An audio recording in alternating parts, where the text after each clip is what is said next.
Olá pessoal, nossa aula de número 7, introdução do terceiro termo, que é o nome do pai, né?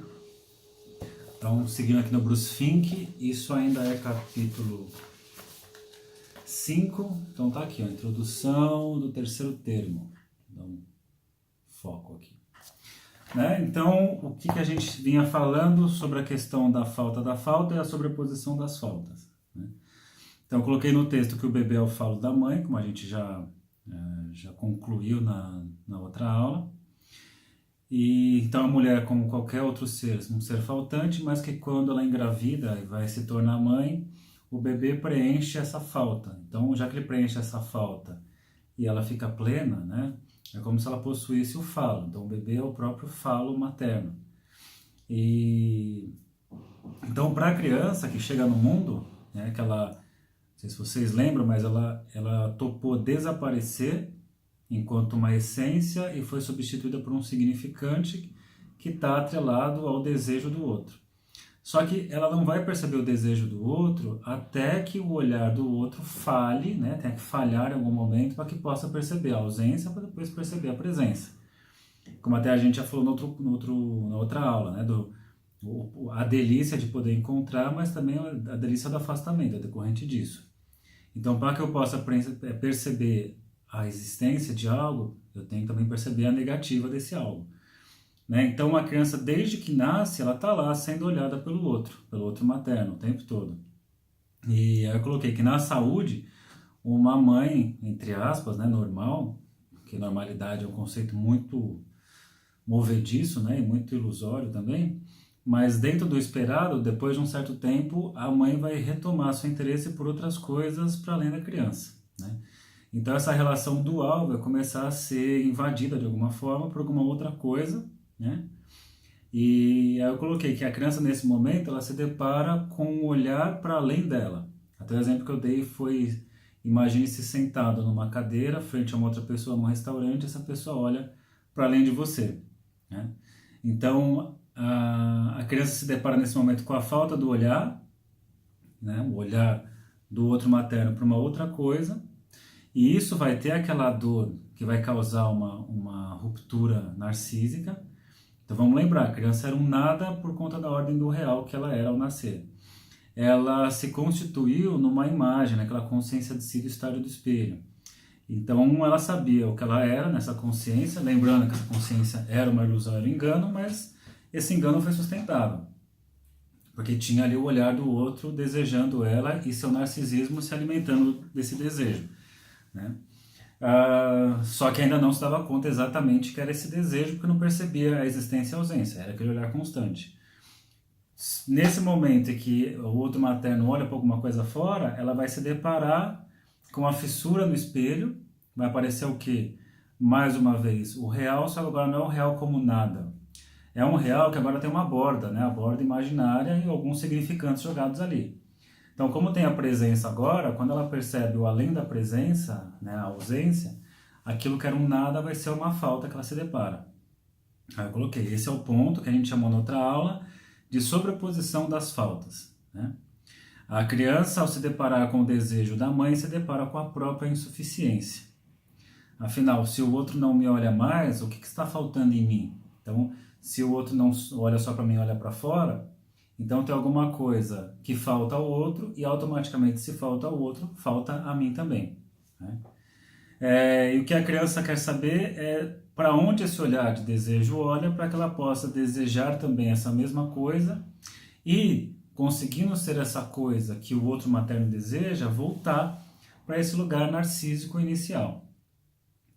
E aí a questão é, mas o que a mãe, né? O que o outro materno deseja?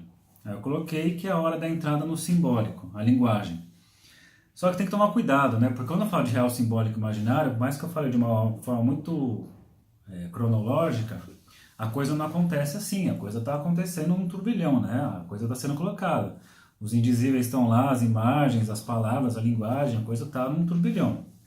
Mas o que acontece em termos de estruturação, parece que por essa hora aí que tem um olhar para fora, que acontece a introdução do terceiro termo, a linguagem começa a ter a amarração propriamente dita de uma linguagem. Então, o que acontece? Os significantes já foram sendo colocados para essa criança ao longo do seu desenvolvimento, o que vai acontecer é a introdução de um significante especial que vai amarrar todos os outros. Então imagine assim, um monte de palavra deriva, né? E aí então vai ter um significante que vai passar como se fosse uma linha por todos esses significantes soltos e vai puxar, amarrar e amarrar num único centro. Esse significante especial aqui, que amarra tudo isso, nós vamos chamar de significante o nome do pai, tá? Isso lembra Freud, lembra o Édipo, totalmente, né? No Freud se tratava do pai nessa história, e o que o Lacan vai mostrar é que não é simplesmente o pai, é muito mais do que o pai. O pai enquanto um nome, porque o pai não precisa estar lá presente necessariamente, mas ainda que ele esteja, se o outro materno não faz referência a ele, né, não faz seu desejo passar por seu nome, não vai ter a função. Então posso ter, por exemplo, aquela mãe que por mais que o pai esteja presente, ela desautoriza o tempo todo o nome do pai, a fala do pai, o posicionamento do pai. E aí, então a amarração fica frouxa. Podemos dizer que a linguagem neurótica é o idioma do nome do pai. Então a linguagem neurótica é a linguagem da falta, alguma coisa está faltando, e nós neuróticos estamos aqui, né, solidários uns com os outros, porque somos seres faltantes, precários, né, sempre falta algo. Se não nos faltasse nada, estaríamos em delírios onipotentes, né, somos deuses, somos isso, aquilo outro, mas acho que não é o caso aqui nosso e da maioria dos que estão assistindo. Então, muito mais do que a figura do pai, a imago paterna, o nome é um nome. Então, esse nome, ele é o destinatário do desejo materno, né? Então, lembrando, Freud chamou do pai, mas a gente está colocando aqui que qualquer figura, né, pode ser, sei lá, o irmão, pode ser o trabalho, né, qualquer coisa que seja o destinatário do desejo do outro materno, consegue iniciar essa operação de introdução do terceiro termo, né? E aí, então, foi colocado assim, qualquer coisa que freie o desejo impetuoso materno, aquele desejo avassalador, porque quem ama sabe como é a coisa, né? Você ama, mas o amor pode ser tão intenso que se nada frear, você destrói. Você olha um bebezinho pequenininho, você tem aquela vontade de pegar, amassar, né? Meio Felícia, né? O que freia isso? Então, de alguma forma, o nome do pai é o que freia esse desejo sem controle materno, né? E aí tem uma frase muito legal, uma citação do Lacan muito legal, que é assim, que é o papel da mãe é o desejo da mãe, é capital. Mas ele coloca, mas é algo que não pode ser tratado assim diferente, sempre carrega estragos. Então ele põe um grande crocodilo em cuja boca vocês estão, a mãe é isso. Não se sabe o que pode lhe dar na telha e de estalo fechar sua boca. O desejo da mãe é isso. Então Lacan está dizendo que ficar nesse lugar é ficar à mercê da imprevisibilidade desse amor, Felícia, né, não lembro o nome agora do desenho, desse amor sem freios do outro materno. Então o desejo da mãe é isso. Ele é fundamental para a libidinização da criança, mas se nada frear, ele destrói. E até a própria continuidade, pulsão de vida e pulsão de morte, que a gente vai falar mais para frente. E aí ele coloca, há um rolo de pedra, é claro, que está lá em potência, no nível da bocarra, e isso retém, isso emperra. É o que se chama falo, é o rolo que os põe a salvo se de repente aquilo se fecha. Então ele está dizendo que quando o nome do pai entra, é como se fosse um rolo de pedra, que caso o desejo materno na sua imprevisibilidade fosse para destruir a criança, isso não vai acontecer, né? Travaria.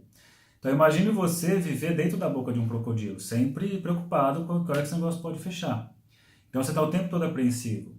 Quando você sabe que tem um rolo de pedra que impede isso, você pode ficar livre aqui, você pode ficar à vontade para circular aqui. Então veja que por um lado é dolorido em termos de ferida narcísica, mas por outro lado tira de uma situação de angústia da imprevisibilidade do outro. Aí a gente volta, né, aproveitando que eu sou repetitivo em alguns momentos, a gente volta para a aula -2, -1, né, daquela proximidade excessiva do outro. Lembra que é o pequeno outro muito próximo, aí alguma coisa acontece que põe um afastamento, gera uma dúvida, promovendo o grande outro? A gente está caindo nesse mesmo lugar, só que por uma outra via. E aí nessa hora vem esse esqueminha aqui, ó, que a gente coloca aqui, ó. Deixa eu dar o zoom. Ó, o nome do pai fica em cima e o desejo da mãe embaixo. significa o quê? Que o desejo da mãe que apareceu, né? Ele vai ficar, aquele assim indizível angustiante, ele vai ficar abaixo e em cima, no lugar, ou melhor, no lugar dele vai ficar o nome do pai. Então, o desejo materno ficará como significante perdido, recalcado, S1. Afinal, reconhecê-lo implicaria em reconhecer a própria falta. O nome do pai figurará como S2, né? Esse sim podendo ser dito, acusado, culpabilizado, e a criança entrará na relação com o deslizamento dos significantes, caracterizando assim a estrutura metonímica do desejo. Sempre uma outra coisa, sempre desejo do desejo. Traduzindo um pouco, para a gente introduzir essa ideia, então a criança se depara com o desejo do outro materno, que é por mais além dela. Ao se deparar com o desejo desse outro materno, é porque existe uma insuficiência nesse outro materno. Automaticamente, se existe insuficiência no outro, existe uma insuficiência em mim, a falta está em mim, né? Então a criança tem essa experiência de se deparar com isso que fere o seu narcisismo. Lacan está dizendo então que o nome do pai ele vem, que a criança está tentando decifrar o que esse outro materno deseja para que eu possa ser esse outro, para que então eu possa retomar esse lugar narcísico. Porém, por mais que a mãe nomeie, não se trata de ficar fixo nele. O que acontece é assim, o primeiro destinatário do desejo do outro materno vai possibilitar iniciar essa operação de uma nomeação. Então, ao invés de eu ter que reconhecer que eu sou faltante, sou insuficiente, por isso que o outro materno não me deseja, eu posso achar, entre aspas, um culpado. Por que aconteceu isso? Que é até uma coisa que eu pergunto, é pior você ser deixado porque você foi trocado por alguém ou porque a pessoa simplesmente não te ama mais? Normalmente falam em aula assim, quem ser trocado, mas não é bem por aí. Quando você é trocado, você tem quem odiar, você tem quem ter raiva, você pode ir lá no Facebook stalkear, você pode, né? Você pode de alguma forma dar nome para quem foi o causador dessa ruptura. Se não tem um terceiro que cause isso, você vai ficar num processo de loucura, assim, de por que não mais, né? O que está faltando em mim, né? O que eu deixei de ser? Então é mais ou menos o que está acontecendo. A falta do interesse, ou o desejo por mais além, é do outro materno. Só que a criança, ela não vai reconhecer isso e vai supor que tem alguma coisa que causou isso. Então ela vai soldando a linguagem materna e vai achar alguma coisa que sempre é o destinatário. No caso do Freud, fala do pai, né? E a gente pode pensar no pai, no irmão, né? Outras coisas que vão, de alguma forma, atrair esse desejo do outro materno. Então, quando esse desejo do outro materno é nomeado, passa a ser um S2. O desejo materno, que é o que não pode ser reconhecido, é recalcado. E aí eu tenho aqui, a culpa, vamos colocar assim, a culpa é do pai. Ok. Essa culpa do pai vai possibilitar depois as substituições. O desejo da mãe está aqui, a responsabilidade do pai está aqui. Então isso está recalcado, isso aqui embaixo. Então a culpa é do pai. Depois, com o tempo, vai ver que não é do pai, a culpa é do irmão, a culpa é da escola, a culpa é do colega, a culpa é de não sei quem, a culpa é do PT, a culpa é do PSDB, a culpa é do seu cara, e sempre alguém responsabilizando aquilo que foi uma falta de interesse do outro materno por mim, certo?